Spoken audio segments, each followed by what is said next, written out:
Suk then went to find Chai-ah. He took out the pen he found at the scene. He asked if she had gone to the scene of the murder, but Chai-ah firmly denied it. Min Suk then told Chai-ah that he just wanted to know what happened that night, but Chai-ah said that whether she gave this pen to the president or the police, it was up to him because this matter had nothing to do with her. After returning, Min Suk remembered the president's words. On one side was his girlfriend, who had been in love with him for many years, and on the other side was a large amount of money. How will he choose? Have you ever seen a woman as pitiful as this?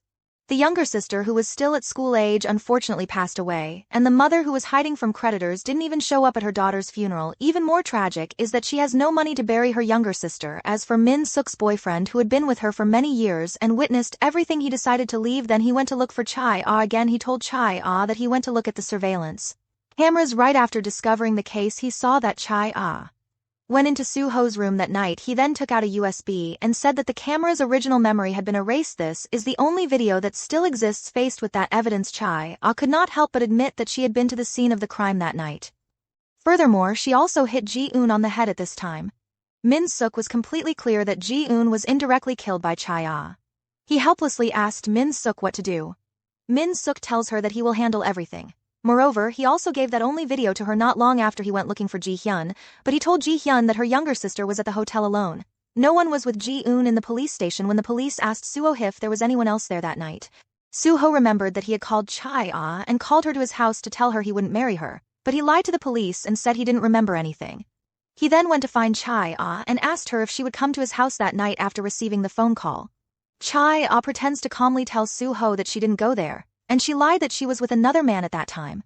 Hearing Chai-ah's answer, Soo-ho had nothing to say. After all, he had always had an unfriendly attitude towards her. The secretary then gave him Ji-eun's will documents that they had quietly investigated. Soo-ho scolded the secretary for doing work arbitrarily. Only after the secretary left did he open that piece of paper, but he saw a woman he was very familiar with. He didn't expect Ji-eun to be that woman's younger sister. The next day, Ji-hyun received a notice from the police station saying that her sister left this world on her own after getting drunk. Ji-hyun did not believe the investigation results at all. Ji-hyun angrily stormed into the police station. She couldn't believe her younger sister would do such a foolish thing. She wants the police to continue investigating. At this time, the police took Ji-hyun's younger sister's phone and told her that Ji-eun had left a will before she died. It turned out that a message had been written but not yet sent. How could this be considered a will? She begged the police to investigate again, but the police only advised her to stay calm. At this time, the police chief passed by. She sadly begged him not to stop investigating her younger sister's case. That scene all caught Soo-ho's eyes, looking at Ji-hyun sitting on the ground crying in pain. He suddenly remembered that when he was a child, when his mother passed away, he was just as desperate. He wanted to know if he actually killed Ji-eun or not. Ji-hyun had no other choice but to find Min Suk. She asked him to help her investigate the cause of her younger sister's death. Ji-hyun did not believe that Ji-eun would end her life like that, but Min Suk told her that Ji-eun actually did it. Furthermore, he also gave her a business card. He said that if she looked for this person, she would know the truth. Ji-hyun found the blonde guy named Kong In-bel.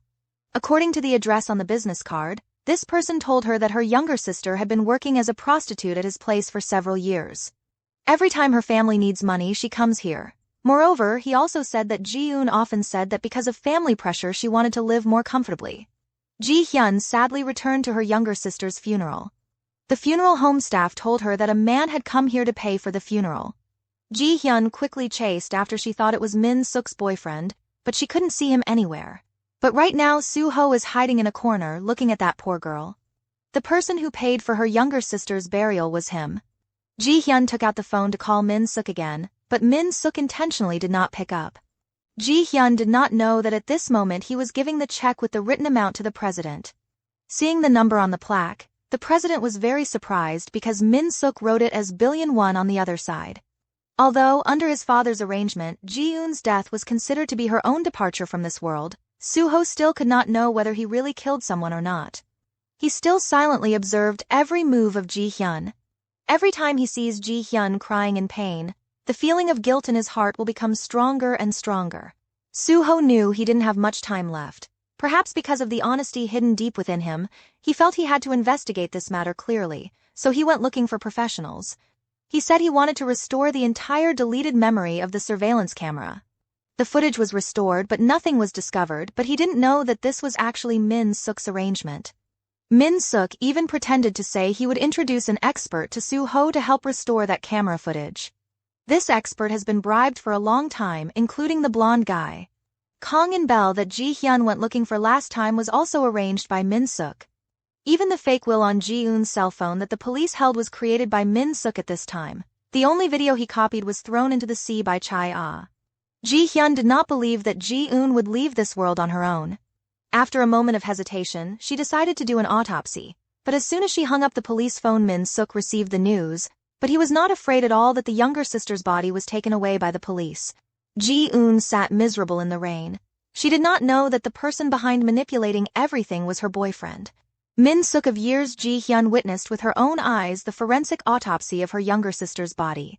She suppressed her fear and guilt in her heart to wait for the results.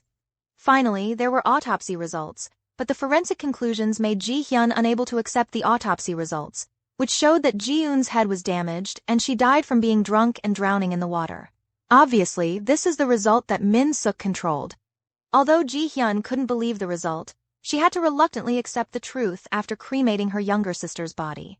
Ji-hyun absent-mindedly walked home alone, but she saw a middle-aged man cooking noodles in the house. The man told Ji-hyun her mother used this house to pay off debt. Seeing the documents in the man's hand, Ji-hyun couldn't believe that her mother not only owed a huge amount of money, but was now using this house to pay off the debt. When she was packing her luggage and preparing to leave, she suddenly saw a gift that her younger sister had planned to give her. It was a birthday gift for Ji-hyun. The feelings inside are extremely complicated, but when Ji-hyun was about to leave, the man blocked the door, even showing an evil expression. As a result, after being kicked painfully by Ji-hyun, this man continued to chase Ji-hyun. Then Soo-ho suddenly appeared, blocking this man's way. Ji-hyun had nowhere to go, so she had to sit on the side of the road. She looked at the birthday gift. Her younger sister gave her the good times in the past that still seemed like they were yesterday. She finally smiled, a smile she hadn't seen in a long time, but after a moment of smiling, tears welled up in her eyes. Soo-ho didn't feel secure, so he sat in the car silently watching her. Ji-hyun walked alone in the rain, letting the rain water wet her face. The world is so vast, but she doesn't know where she should go after the death of the younger sister. The escape of the mother. At this moment, she felt like she no longer had any joy in this world. Soo-ho noticed something unusual, so he quickly got out of the car. He crossed the busy traffic and hugged Ji-hyun, then angrily said that she was tired of living. Ji-hyun said that she was tired of this life. People who want to die can't die. People who want to come back to life don't have much time left. The rain became heavier and heavier, as if the sky were crying for these two young people with a difficult fate. Soo-ho's eyes became soft. He felt that he only had a short time left to live, so he had to carefully watch over this girl in front of him. Ji-hyun was extremely puzzled by his sudden concern, of course. Soo-ho couldn't tell Ji-hyun his true thoughts, so he found an excuse that he wanted her to pay him $1 million, so he did that. Ji-hyun promised to pay him back, so she told him not to worry too much, but looking at Ji-hyun's current appearance, Soo-ho cannot feel secure. Then Ji-hyun was pulled into the car by Soo-ho. Actually, he was worried that Ji-hyun in this state would do something stupid at this time. Soo-ho did not know that a big trouble aimed at him was being prepared.